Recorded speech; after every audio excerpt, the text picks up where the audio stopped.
اعوذ باللہ من الشیطان الرجیم، بسم اللہ الرحمن الرحیم۔ السلام علیکم ورحمۃ اللہ وبرکاتہ۔ سورہ مبارکہ آل عمران کی الحمدللہ 121 آیات کمپلیٹ ہو گئیں، اور اب آج آیت نمبر 122 سے لے کر 129 تک کا ترجمہ اور تفسیر۔ آیت نمبر 122 کا ترجمہ ہے، بسم اللہ الرحمن الرحیم۔ اور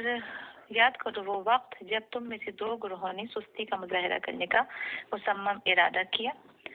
اور خدا ان کا مددگار تھا، اور اہل ایمان کو صرف خدا پر توکل کرنا چاہیے۔ اب یہ جو آیات ہیں، آیت نمبر 121 سے لے کر آیت نمبر 130 تک، یہ ساری آیات جو ہیں یہ جنگ بدر سے وہ جنگ احد کے سلسلے کی آیات۔ گزشتہ روز جو آیت نمبر 121 کا ترجمہ تفسیر بیان کیا گیا تھا وہ یہی تھا کہ وہ وقت جب تم صبح کے وقت اپنے گھر والوں سے مومنین کے لیے لشکر جنگ انتخاب کرنے کے لیے باہر نکلے، یعنی کہ جب پیغمبر احد کی جنگ کا سلسلہ شروع ہوا ہے تو پیغمبر اکرم احد کا کس انداز میں پیغمبر اکرم نے احد کے میدان کا انتخاب کیا، کیا پورا پروسیجر گزرا، اور یہ 122 آیت ان کے سلسلے میں اس واقعے کو سمجھنے کے لیے، اس کی آگے کی آیات کو تفسیر کو سمجھنے کے لیے، اور اس کو سمجھنے کے لیے جنگ احد کا پورا بیان کرنا بہت ضروری ہے۔ جنگ احد کی تفصیل میں ہمیں سب چیزیں سامنے آ جائیں گی جو ان آیات میں بیان کیا گیا ہے، دو گروہوں کی سستی کا مظاہرہ کرنے والے بات بھی، اور لشکر جنگ کا مقام جو ہے اس کو چوز کرنے والی بات بھی۔ جنگ احد کے مجموعی واقعات کچھ یوں ہیں کہ روایات اسلامی سے پتہ چلتا ہے کہ جب کفار مکہ جنگ بدر میں شکست کھا گئے اور 70 مقتول یعنی 70 ان کے قتل ہوئے لوگ اور 70 قیدی چھوڑ کر مکے کی طرف پلٹ گئے، تو ابو سفیان نے جو ان کا سردار تھا لوگوں کو خبردار کیا کہ وہ اپنی عورتوں کو مقتولین بدر پر گریہ اور زاری نہ کرنے دیں، رونے نہ دیں، ان کے غم میں آنسو نہیں بہانے دیں، کیونکہ غم میں آنسو جب نکلتے ہیں تو انسان کے غم کو دور کر دیتے ہیں، اور اس طرح محمد کی دشمنی اور عداوت ان کے دلوں سے زائل ہو جائے گی اور کم ہو جائے گی۔ ابو سفیان نے خود بھی یہ عہد کیا تھا کہ جب تک جنگ بدر کے قاتلوں سے انتقام نہیں لے لے گا اس وقت تک وہ اپنی بیوی کے قریب نہیں جائے گا۔ بہرحال قریش ہر ممکن طریقے سے لوگوں کو مسلمانوں کے خلاف بھڑکاتے رہے، اور انتقام کی صدا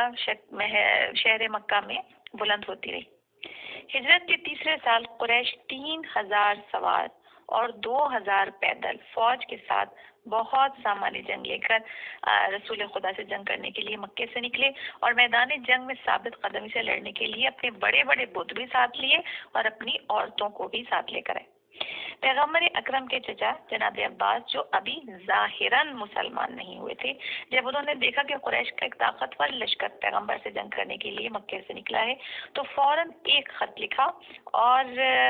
ایک آدمی کے ہاتھ بھیجا، مدینے بھیجا۔ جناب عباس کا قاصد بڑی تیزی کے ساتھ مدینے کی طرف روانہ ہوا، اور جب پیغمبر اکرم کو اس کی اطلاع ملی تو آپ نے سعد بن ابی کو عباس کا پیغام پہنچایا، اور حتی الامکان اس واقعے کو پردہ راز میں رکھنے کی کوشش کی گئی، یعنی یہ بات پتہ نہ چلے کسی کو بھی۔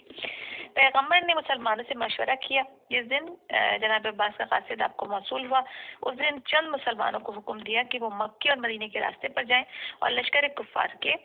بارے میں معلومات حاصل کریں۔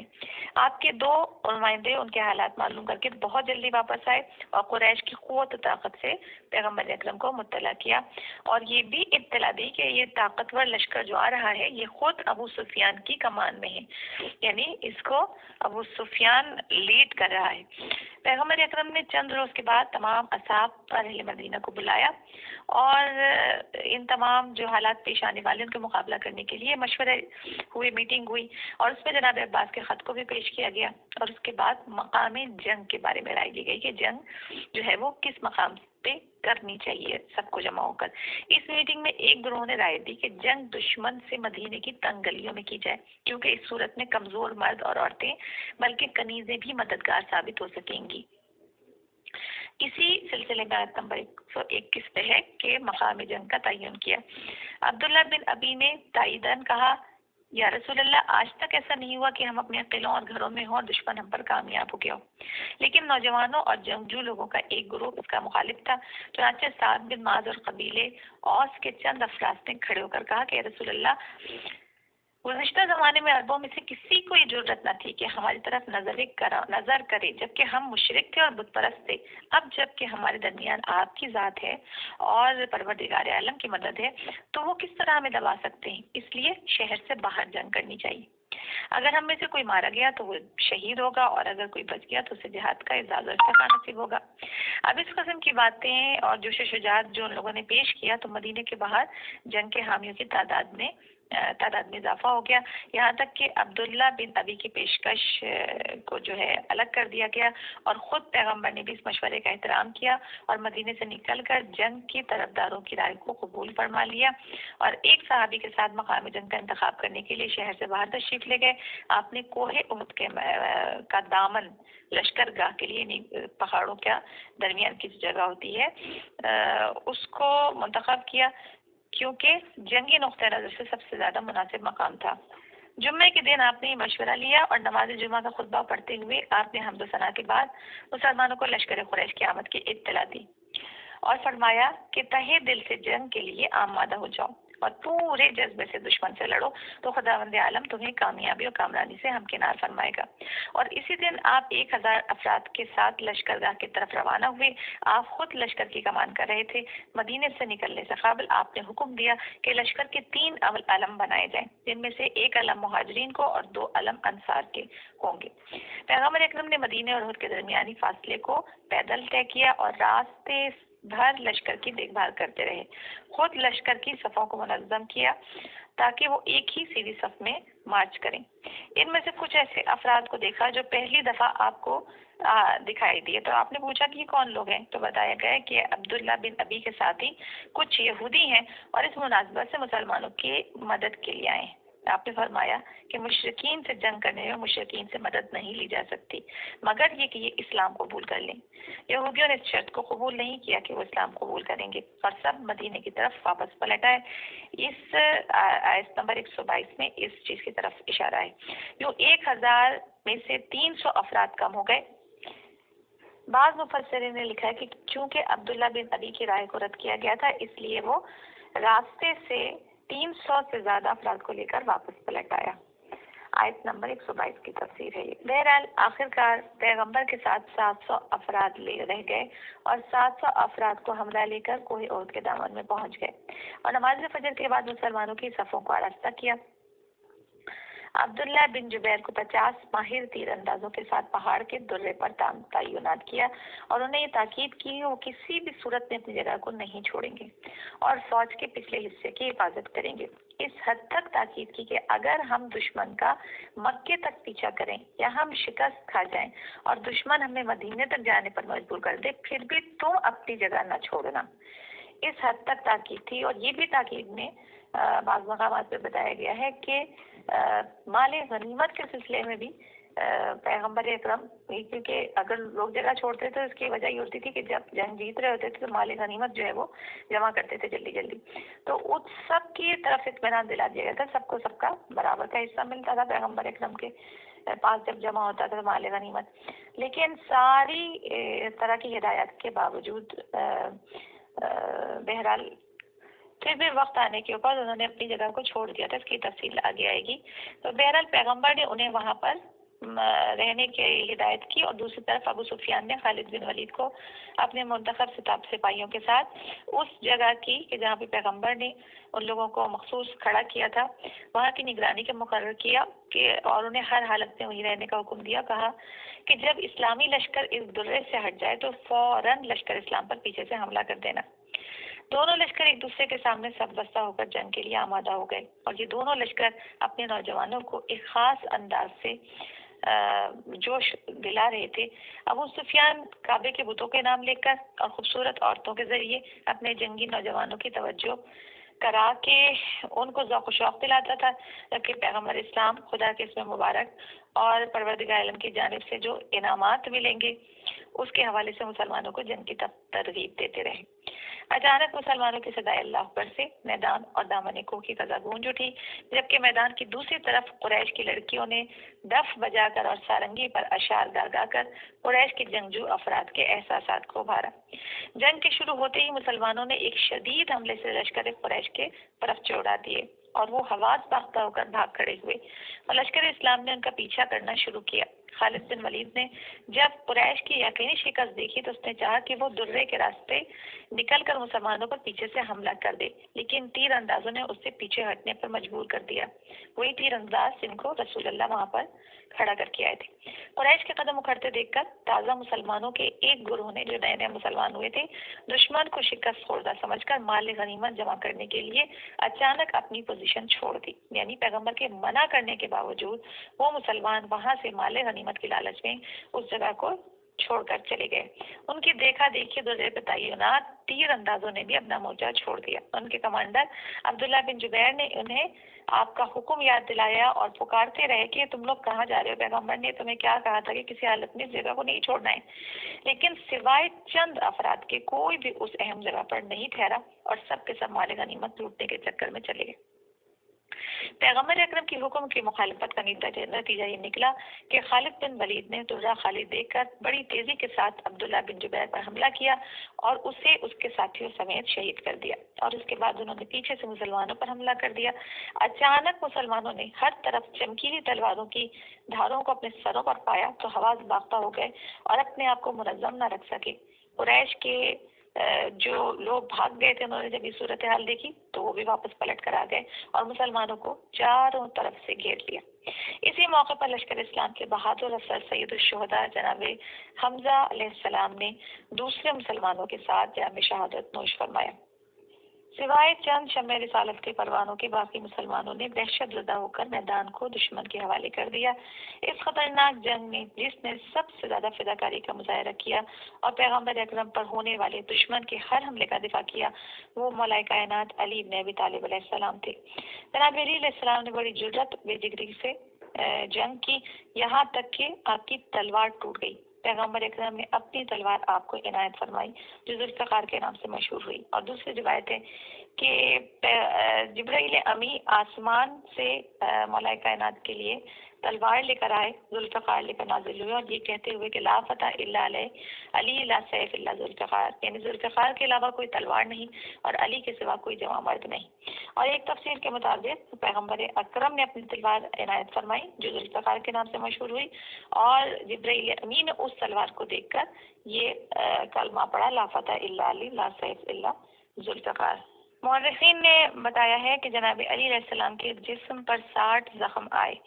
اور اسی موقع کے اوپر حضرت جبرائیل نے پیغمبر اکرم سے عرض کیا کہ اے محمد، یہ مساوات کا حق ہے، تو آپ نے فرمایا ایسا کیوں نہ ہو، علی مجھ سے ہے اور میں علی سے ہوں۔ تو جبرائیل امی نے اضافہ کیا کہ میں آپ دونوں سے ہوں۔ ابھی یہ جنگ کا سلسلہ جاری تھا اور پیغمبر اکرم کو دشمنوں سے بچا رہے تھے مولا کائنات، اور ہر طرف جنگ کر رہے تھے کہ اسی اثنا میں آواز بلند ہوئی کہ محمد قتل ہو گئے۔ ایک روایت میں ہے کہ ابن قما نے اسلامی سپاہی مصعب کو پیغمبر سمجھ کر اس پر کاری ضرب لگائی اور بآواز بلند کہا کہ لات و عزیٰ کی قسم محمد قاتل ہو گئے۔ اب اس میں کوئی شک نہیں، یہ افواہ چاہے مسلمانوں نے اڑائی یا دشمن نے، لیکن مسلمانوں کے لیے نفع بخش ثابت ہوئی، اس لیے کہ جب آواز بلند ہوئی تو دشمن میدان جنگ چھوڑ کر مکے کی طرف چلے گئے، ورنہ قریش کا جو فاتح تھا، جو لشکر لے کر آیا تھا حضور کے لیے، دلوں میں اتنا کینہ رکھتا تھا اور اتنے انتقام کی نیت تھی اور آگ بھڑک رہی تھی ان کے دلوں میں کہ وہ کبھی بھی میدان کو نہ چھوڑتے۔ تو ایک روایت کے مطابق اس خبر سے مسلمانوں کے حوصلے پست ہوئے اور زیادہ کہ پیغمبر ہی قتل ہو گئے، شہید ہو گئے، اور قریش نے جو ہے وہ یہ سن کر میدان جنگ خالی کر دیا، اور مسلمانوں کی ایک کے اوپر کامیابی حاصل کرنے کے بعد ایک رات بھی صبح تک وہاں نہیں گزاری اور مکے کی طرف روانہ ہو گئے۔ اب پیغمبر کی شہادت کی خبر نے مسلمانوں میں بہت پریشانی پیدا کر دی، اضطراب پیدا کر دیا۔ جو مسلمان اب تک میدان میں موجود تھے انہوں نے اس خیال سے کہ دوسرے مسلمان جن کو پتہ چل جائے کہ پیغمبر حیات ہیں، زندہ ہیں، حضرت کو پہاڑ کے اوپر لے گئے۔ یہ دیکھ کر جتنے بھاگے ہوئے لوگ تھے وہ واپس آ گئے، اور رسول اللہ کے گرد جمع ہو گئے تو آپ نے ان سب کو ملامت کی، کیا تم نے ان خطرناک حالات میں کیوں فرار اختیار کیا؟ مسلمان شرمندہ تھے، انہوں نے معذرت کرتے ہوئے کہا، اے رسول خدا، ہم نے آپ کی شہادت کی خبر سنی تو خوف کی شدت سے بھاگ کھڑے ہوئے۔ یوں مسلمانوں کو جنگ احد میں بہت زیادہ جانی و مالی نقصان کا سامنا کرنا پڑا۔ مسلمانوں کے 70 افراد شہید ہوئے اور بہت سے زخمی ہو گئے، لیکن مسلمانوں کو اس شکست سے بہت بڑا درس ملا جو بعد کی جنگوں میں ان کی کامیابی اور کامرانی کا باعث بنا، جس کا ذکر آگے کی آیت میں انشاءاللہ آئے گا۔ اب اسی جنگ میں جناب حمزہ جو شہید ہوئے، تو جناب حمزہ کے سلسلے میں ہندا نے اپنے غلام کو بہت زیادہ انعام و اکرام کا لالچ دیا تھا اور کہا تھا کہ تم محمد علی حمزہ میں سے کسی کو بھی قتل کر دو گے تو تمہیں اتنا انعام دیا جائے گا۔ بہرحال جناب حمزہ جو ہے وہ جناب حمزہ کے اوپر اس نے نیزہ مارا اور جناب حمزہ شہید ہوئے، تو اس کے بعد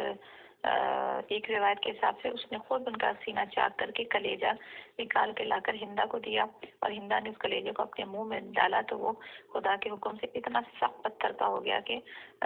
اس کو چبا نہیں سکی اور اس کو تھوک دیا، اور جبرائیل امین نے اس کو واپس اپنی جگہ کے اوپر لے جا کے رکھ دیا اللہ کے حکم سے۔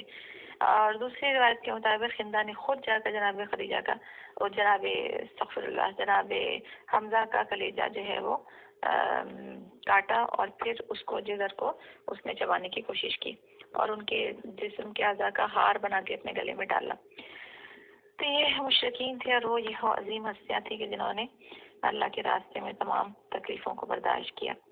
اس کے بعد آیت نمبر 123، 124، 125، 126 اور 127 ان کا ترجمے۔ خدا نے بدل میں تمہاری مدد کی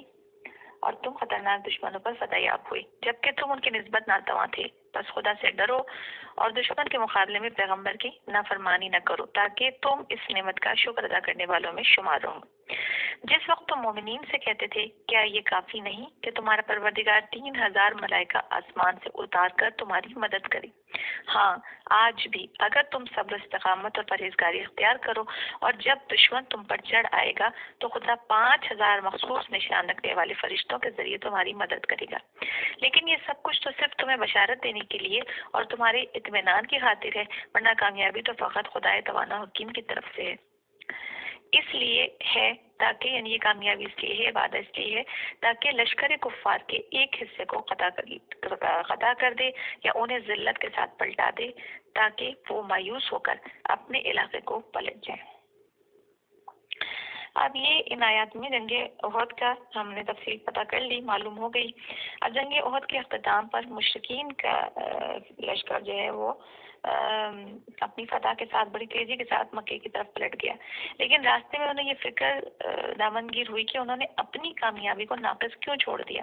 کیا ہی اچھا ہوتا کہ مدینے کی طرف واپس پلٹ جائیں اور پورے مدینے کو تاراج کر دیں، غارت کر دیں، اور اگر محمد زندہ ہو اتفاق سے تو انہیں بھی قتل کر دیں تاکہ ہمیشہ کے لیے اسلام اور مسلمانوں کی فکر ختم ہو جائے۔ اسی بنا پر انہیں واپس پلٹنے کا حکم دیا، اور در حقیقت جنگ احد کا یہ خطرناک ترین مرحلہ تھا کیونکہ کافی مسلمان شہید اور زخمی ہو چکے تھے اور فطری طور پر وہ نئے سرے سے جنگ کرنے کے لیے آمادہ نہیں تھے، جبکہ اس کے برعکس اب دشمن جو واپس پلٹ کر آ رہا تھا تو وہ مضبوط جذبے کے ساتھ آ رہا تھا۔ اس کا نتیجہ کیا ہوتا؟ جیسے ہی اس بات کی اطلاع پیغمبر اکرم تک پہنچی، اگر اس موقع کے اوپر آپ غیر معمولی جرأت کا اظہار کرتے اور غیر معمولی جرأت اور بے مثال ہمت کا مظاہرہ نہ کرتے تو تاریخ اسلام یہیں پر ختم ہو جاتی۔ یہ آیات اسی نازک موقع کے مرحلے کے اوپر نازل ہوئی جن کو میں نے بھی بیان کیا، جن کا ترجمہ کہ ان سے مسلمان کے جذبے کو تقویت پہنچی، اور اس کے بعد آپ کے طرف سے مشرکین کی طرف جانے کا آپ نے سب کو حکم دیا، یہاں تک کہ جنگ کے زخمی جن میں جناب علیہ السلام بھی تھے جنہیں 60 سے زیادہ زخم آئے تھے، یہ بھی دشمن سے لڑنے کے لیے آمادہ ہوئے اور مدینے سے چل پڑے۔ جب یہ خبر سرداران قریش تک پہنچی تو وہ مسلمانوں کے اس عجیب و غریب جذبے سے ایک وحشت زدہ ہو گئے اور سوچنے لگے کہ شاید تازہ دم فوج مدینے سے مسلمانوں کے ساتھ عاملی ہو، لہذا انہوں نے اپنے نقصان کو دیکھتے ہوئے اپنی سابقہ کامیابی پر اکتفا کرنے اور مکے کی طرف پلٹ جانے میں ہی بہتری سمجھی اور وہ تیزی کے ساتھ مکے کی طرف پلٹ آئے۔ تو اب یہ آیات جو ہیں یہ جذبے کی تقویت دینے کے لیے تھی مسلمانوں کے جذبے کو، اور ان میں پہلے مسلمانوں نے جو میدان بدر کی طرف جس میں اشارہ کیا گیا، جنگ احد کے تذکرے کے ساتھ بیچ میں بدر کا جو اشارہ آ گیا، وہ اس وجہ سے کہ اس کے ذکر سے لوگوں کے دلوں میں آئندہ کے لیے جوش و جذبے کو بڑھائے۔ ارشاد ہوا کہ خدا نے تمہیں بدر میں کامیابی سے سرفراز فرمایا جبکہ تم دشمن کی نسبت کمزور تھے اور نہ تمہارے پاس جنگی ساز سامان بھی نہیں تھا، اور دشمن کا اور تمہارا کوئی مقابلہ ہی نہیں تھا۔ تمہاری تعداد 313 اور بہت کم ساز و سامان تھا، جبکہ مشرکین کے پاس سامان بھی بہت تھا اور ان کی تعداد 1000 سے زیادہ تھی۔ ان حالات میں تم خدا سے ڈرو اور اپنے پیشوا یعنی پیغمبر اکرم کی حکومت دولی کو نہ دہراؤ، تاکہ اس طرح سے پروردگار عالم کی جو ہے نعمات جو اس نے تمہارے پر ادا کی ان کا شکریہ بجا لاؤ۔ اس کے بعد میدان بدر میں فرشتوں کے ذریعے مسلمانوں کی مدد کرنے کے واقعے کا تذکرہ کیا گیا ہے کہ اس دن کو فراموش نہ کرو جب پیغمبر نے تم سے کہا تھا کہ کیا تمہاری مدد کے لیے 3000 فرشتے کافی نہیں؟ اگر آج بھی استقامت کا مظاہرہ کرو اور قریش کے مقابلے کے لیے نکلو اور تقوی و پرہیزگاری کو اختیار کرو اور پر رسول اللہ کی جس طرح مخالفت کی ہے، جو درے کو چھوڑ کر آگے تھے اس طرف اشارہ ہے، تو رسول کی اس طرح سے مخالفت نہ کرو، تو اس صورتحال میں اگر مشرکین تیزی کے ساتھ تمہاری طرف پلٹ آئیں گے تو خدا 5000 مخصوص نشانیوں والے فرشتوں سے تمہاری مدد کرے گا۔ لیکن یہ بات یاد رہے کہ تمہاری مدد کے لیے ملائکہ کی آمد تو صرف تمہارے اطمینان قلب کے لیے ہے، ورنہ کامیابی تو صرف خدا کی طرف سے ہے جو ہر چیز پر قادر ہے اور تمام کاموں میں اس کی حکمت کار فرما ہے۔ وہ کامیابی کے راستے بھی جانتا ہے اور اسے جاری کرنے کی قدرت بھی رکھتا ہے بے شک۔ اور آخر میں بیان کیا کہ اس طرح خدا مشرکین کے حصے کو، لشکر کے حصے کو خطا کر دے گا اور انہیں ذلت کے ساتھ پلٹا دے گا۔ پھر آیت نمبر 128، کسی قسم کا اختیار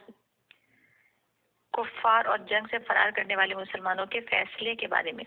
تمہیں نہیں ہے، کسی طرح قسم کا اختیار تمہیں نہیں ہے مگر یہ کہ خدا چاہے کہ انہیں درگزر کر دے یا سزا دے، کیونکہ وہ ظالم ہیں، یعنی وہ لوگ ظالم ہیں۔ اس آیت کا یوں مطلب بنتا ہے کہ ان کے انجام کار کے بارے میں تم کچھ نہیں کر سکتے مگر یہ کہ خدا انہیں بخش دے یا اس ظلم کی وجہ سے انہیں سزا دے۔ اور ادھر ایک حساب سے انہیں سے مراد کفار ہیں جنہوں نے مسلمانوں کو بہت زیادہ نقصان پہنچایا، حتیٰ کہ پیغمبر اکرم کے دندان مبارک کو شہید کیا اور جبین مبارک کو زخمی کر دیا، اور اس دوسرے حساب سے وہ مسلمان مراد ہیں جنہوں نے میدان کارزار سے فرار اختیار کیا اور جنگ کے اختتام پر نادم و پشیماں ہوئے اور پیغمبر اکرم سے معافی مانگی۔ تو آیت بتلا رہی ہے کہ ان کے عفو و بخشش یا سزا و عذاب خدا کے ہاتھ میں ہے اور پیغمبر اکرم حکم خدا کے بغیر کوئی کام انجام نہیں دیتے۔ اس کے بعد آیت نمبر 129، اور جو کچھ آسمان اور زمین میں ہے وہ اللہ کی ملکیت ہے، وہ جسے چاہتا ہے بخش دیتا ہے اور جسے چاہتا ہے عذاب دے دیتا ہے، اور خدا بخشنے والا مہربان ہے۔ اور حقیقت میں یہ آیت جو ہے گزشتہ آیت کی تاکید ہے کہ بخشنا اور سزا دینا پیغمبر کے ہاتھ میں نہیں بلکہ وہ تو حکم خداوندی کے ماتحت ہے۔ آسمان اور زمین کی حکومت جس کے قبضے قدرت میں ہے، پیدا کرنا اسی خدا کا کام ہے، معاف کرنا بھی اسی خدا کا کام ہے۔ تو واللہ غفور رحیم، باوجود یہ کہ اس کا عذاب بہت سخت ہے تو لیکن اس کے ساتھ ساتھ وہ بخشنے والا اور مہربان بھی ہے، اس کی رحمت اس کے غضب پر سبقت رکھتی ہے۔ یہاں تک کی آیات میں جنگ احد کا پورا سلسلہ بیان کیا گیا۔ اب آیت نمبر 130 سے جو ہے وہ سود کے بارے میں گفتگو شروع ہو رہی ہے، لہذا اب اس کی آیت نمبر 130 سے تفسیر جو ہے وہ انشاءاللہ کل کی تفسیر میں شامل کی جائے گی۔ ایک موضوع آج مکمل ہوا اور یہ دوسرے موضوع کو جو ابتدا ہے وہ کل سے انشاءاللہ کی جائے گی۔ پروردگار عالم سے دعا ہے کہ وہ ہماری اس چھوٹی سی خدمت کو اپنی بارگاہ میں قبول فرمائے۔ ربنا تقبل منا انک انت السمیع العلیم برحمتک یا ارحم الراحمین۔